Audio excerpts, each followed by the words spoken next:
இப்போ 8ஆம் இடத்தில் வந்து முன்னாள் முதல்வர் ஸ்டாலினுக்கு சனி பகவான் இருக்கார். அவருடைய 3ஆம் பார்வை 10ஆம் இடத்துக்கு தேர்தல் நடைபெற்ற காலகட்டத்தில். அப்போ பதவியை இழக்க வேண்டிய நிலை அவருக்கு ஏற்பட்டது. அப்போ தீர்மானிப்பது என்பது மக்களோ நாமோ நம்முடைய சிந்தனையே கிடையாது. கிரகங்கள் தீர்மானித்துக் கொண்டிருக்கிறார்கள். நாடாளுமன்ற தேர்தலில் இந்த வெற்றி என்பது நாம் பார்க்க வேண்டிய ஒரு கேள்வி. புரியுங்களா? அப்போ இவரும் சட்டமன்றத்துக்கு போயிருக்காரு, எதிர்க்கட்சி தலைவராக இருக்காரு.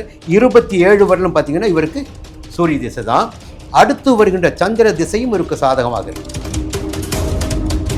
நல்ல நேரத்தில் தான் போயிட்டு இருக்காரு. இவர் கொஞ்சம் சரி பண்ணிக்கணும். அது கொஞ்சம் பரிகாரங்கள் இருக்கு.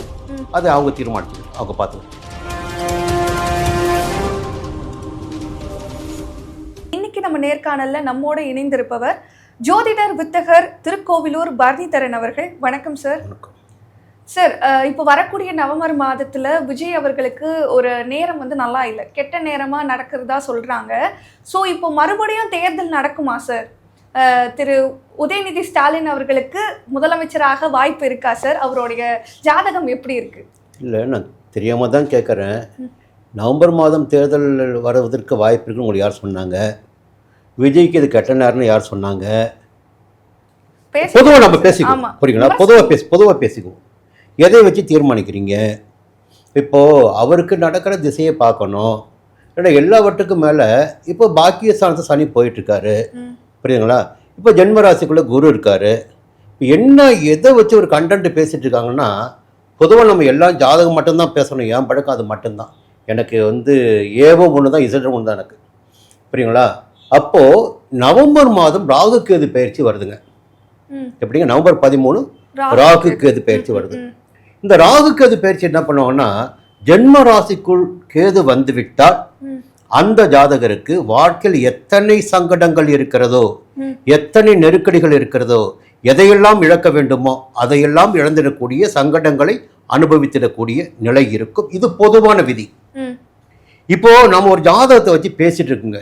என்ன, இவருடைய ஜாதகம் கடக ராசி, பூச நட்சத்திரம் என்ற ரீதியில நம்ம பேசிக்கிட்டு இருக்கோம். முதல் ஜாதகத்தை அது உண்மையான ஜாதகமா என்றால் ஜாதகம் எனக்கு தெரியாது. புரியுங்களா? இப்போ எனக்கு கிடைத்திருக்கின்ற ஜாதகத்தை வைத்து நான் பேசுகின்ற போது கடக ராசிக்கு நடைபெற இருக்கின்ற ராகு கேது பயிற்சி எதிர்மறையான பலன்களை ஏற்படுத்தும். எதிர்மறையான பலன்கள் என்று ஒற்றை வார்த்தையில் எல்லாமே அடங்கிடும். புரியுங்களா?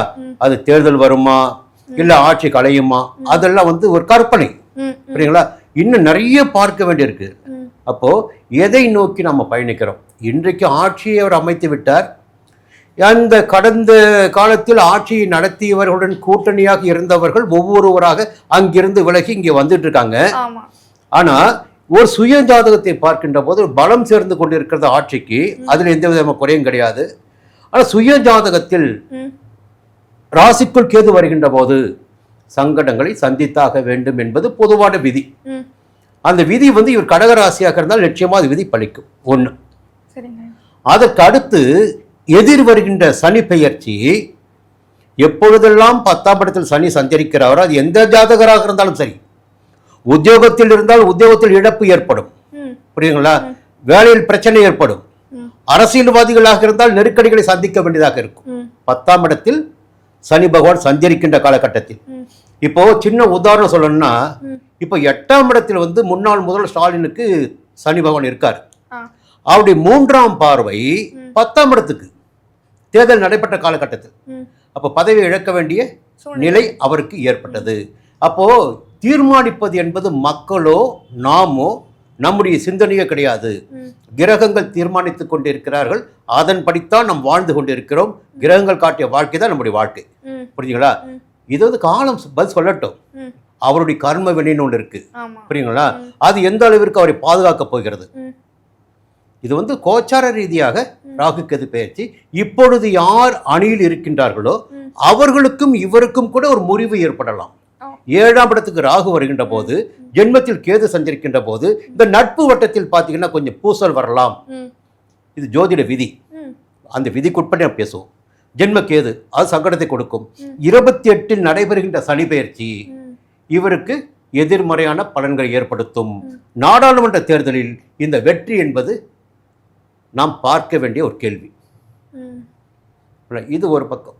அப்போ என்ன கேட்டீங்க? அடுத்து உதயநிதியோட என்ன கேட்குறீங்க? ஜாதகம் எப்படி இருக்க போகுது, அவர் எப்படி இருக்க போறாருன்றது. அவர் எப்படி இருக்க போறாரு? இருக்காரு, இப்போ எதிர்கட்சி தலைவராக இருக்காரு. அப்புறம் இதுக்கு மேலே வேற என்ன வேணும்? இப்போ முக ஸ்டாலினோட உடல்நலம் பத்தி சொன்னீங்க, இவருக்கு உடல்நலம் எப்படி இருக்கு? ஏங்க சின்ன பிள்ளைகள்லாம் உடல்நிலை பத்தி கேட்டிருக்கீங்க? நீங்க தானே ஐயா சொன்னீங்க கிரகங்கள் படிதான் வாழ முடியும். இல்லை, பயம் இல்லை, பயம் இல்லை. முதல்ல ஒரு தகவலை மட்டும் சொல்லிடுறேன். லக்னத்திற்கு 1, 4, 7, 10 என்பது கேந்திரஸ்தானங்கள். இவர் பாதகமான கிரகமோ அல்லது லக்னாதிபதியோ ஒரு 7ஆம் இடத்துல போய் சஞ்சரிக்கின்ற போது, கேந்திரஸ்தானத்தில் சஞ்சரிக்கின்ற போது ஒரு பலமான நிலையினை அந்த ஜாதகருக்கு வழங்கி விடுவார். என்னுடைய பார்வையில் எனக்கு கிடைத்திருக்கின்ற ஜாதகத்தின் அடிப்படையில் இவர் கும்ப லக்னம். லக்னாதிபதி சனி பகவான். அவர் எங்கே இருக்காருன்னு பார்த்தீங்கன்னா 7ஆம் இடத்துல பகையாக தான் சஞ்சரிக்கிறாரு. சஞ்சரித்த இடம் கேந்திரம் என்பதால் அவர் பலம் கொடுக்க வேண்டியவராக இவருக்கு இருக்கார். முடிஞ்சு பார்த்தீங்களா? சனி பகவான் எப்படின்னா மக்களுடைய தொண்டர்களுடைய செல்வாக்கினை ஏற்படுத்தி கொடுப்பவர், அடிமட்ட மக்களின் தொடர்பினை ஏற்படுத்தி கொடுப்பவர். முடிஞ்சு போச்சுங்களா? அடுத்து பார்த்தீங்கன்னா இவர் மிருகசீரிடம் நட்சத்திரம், ரிஷபராசி. மிருகசீரிடம் யாருன்னு பார்த்தீங்கன்னா செவ்வாய். நீ எல்லாத்தையும் பார்க்கணும், புரியுங்களா? இப்போது பிறந்த ராசியை மட்டும் வச்சு ஒரு முடிவு பண்ண முடியாது. நட்சத்திரம் எது, நட்சத்திர அதிபதி யார், அவருடைய வலிமை என்ன. இப்போ எல்லாரும் மேலோட்டமாக மிருகசீரிடம், ரிஷபம், கும்பலக்னம். அதே போல் எப்படி ராசிக்கு பார்க்கிறோமோ அதே போல் லக்னத்துக்கும் நான் பார்க்கணும். லக்னாதிபதி எந்த சாரத்தில் இருக்காரு பார்க்கணும். அவர் பூரட்டாதி சாரத்தில், குருவுடைய சாரத்தில். முடிஞ்சதுங்களா? இப்போ குரு என்ன எப்படி இருக்காரு? குரு இந்த ஜாதகருக்கு எப்பொழுதுமே லாபஸ்தானத்தை முதல்ல பார்க்கணுங்க. ஒரு லக்னத்திற்கு 11ஆம் இடத்து அதிபதி எப்படி இருக்கிறார் என்பது லாபஸ்தானத்தை வைத்து தீர்மானிக்க வேண்டியது. இப்போ லாபாதிபதி இவருக்கு குரு. குரு இருப்பது பூர்வ புண்ணிய ஸ்தானம் 5ஆம் இடத்துல. பூர்வ புண்ணியம் பலமடைஞ்சு போச்சு. இன்னொரு முக்கியமான தகவல், பூர்வ புண்ணிய ஸ்தானம் இடம் என்பது புதனுடைய 5ஆம் இடம். மிதுனம் தான் இவருக்கு பூர்வ புண்ணிய ஸ்தானம். அப்போ இருவரும் பரிவர்த்தனை பெறுகிறார்கள். புதனுடைய வீட்டில் குரு, குருடைய வீட்டில் புதன். புரியுங்களா? இந்த 2 நிலைகளும் இவருக்கு ஒரு கம்யூனிகேஷன், தொடர்பு, புரியுங்களா? ஒரு செல்வாக்கு, அந்தஸ்து, அப்போ எல்லாம் இருக்கு. இன்னும் ஒன்று பார்த்தீங்கன்னா சுக்கிரன் ஆட்சி. எப்படி இவர் தந்தையும் பார்த்தீங்கன்னா சினிமா நடித்தார், இவரும் பார்த்தீங்கன்னா படங்களில் நடிச்சுட்டு தான் அரசியலுக்கு வந்திருக்காரு. அப்போ சுக்கிரன் ஆட்சியாக இருக்கின்ற போது, அப்போ சுக்கிரன் எங்கே இருக்காரு? பாக்கியஸ்தானத்தில். ஒரு தந்தைக்குரிய இடத்துல சுக்கிரன் ஆட்சியாக இருக்காரு. அப்போது சினிமாவையும் இவர் தொட்டுட்டார். அரசியலுக்கு வருவார், அரசியலுக்கு என்ன பண்ணுவார்? அரசியல் வந்து ஜெயிச்சிட்டாரு, எதிர்கட்சி தலைவர் ஆகிட்டார். எடுத்துட்டு இருக்கு. 10ஆம் இடத்துல அந்த சூரியன் இருக்கா பாருங்க, பதவி யோகத்தை கொடுப்பவர். அவரும் பார்த்தீங்கன்னா லக்னத்துக்கு 10ல் கேந்திர பலம் பெற்று விட்டார் சூரியனும். அப்போ அரசியல் வந்து இவருக்கு வந்து விட்டது. முடிஞ்சு பார்த்தீங்களா? இப்போ நடைபெற்று கொண்டிருக்கின்ற திசை பார்த்தீங்கன்னா சனி திசை. இப்போ நமக்கு கிடைச்சிருக்க ஜாதகம் அதை மட்டும் தான் பேசலாம், அப்படிங்களா? சனி திசை போயிட்டுருக்கு. அடுத்து பார்த்தீங்கன்னா சூரிய புத்தி நடந்துட்டுருக்கு. 2020 சூரிய புத்தி எப்படின்னா 27 வரையில் சூரிய புத்தி.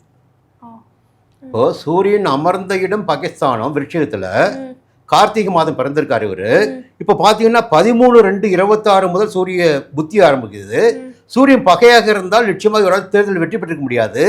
சூரியன் யோகத்தை கொடுப்பதால் 10ஆம் இடத்து சூரியன் வெற்றியை கொடுத்திருக்கிறார், புரியுங்களா? அப்போ இவரும் சட்டமன்றத்துக்கு போயிருக்காரு, எதிர்கட்சி தலைவராக இருக்காரு. 27 வருடம் பார்த்தீங்கன்னா இவருக்கு சூரிய திசை தான். அடுத்து வருகின்ற சந்திர திசையும் இவருக்கு சாதகமாக இருக்கும். சந்திரன் உச்சம், சந்திரன் இவருக்கு உச்சம், ரிஷபராசி, அதுவும் சாதகமாக இருக்கும். ஆனால் இந்த சனி திசைக்கு பிறகு வருவது, புரியுங்களா? அடுத்த திசை சனி திசை 2035 இருக்கு. அப்போது கிராஜுவலாக சனி என்ன பண்ணுவார்னா கிராஜுவலான ஒரு விஷயத்தை கொடுப்பார். எடுத்தோடனே ராகு மாதிரி தூக்கி மேலே உட்காரவே மாட்டார், குரு மாதிரி மகட சூட்ட மாட்டார். சனி கொஞ்சம் கொஞ்சம் கொஞ்சம் கொஞ்சமாக நகர்த்தி கொண்டிருப்பார்.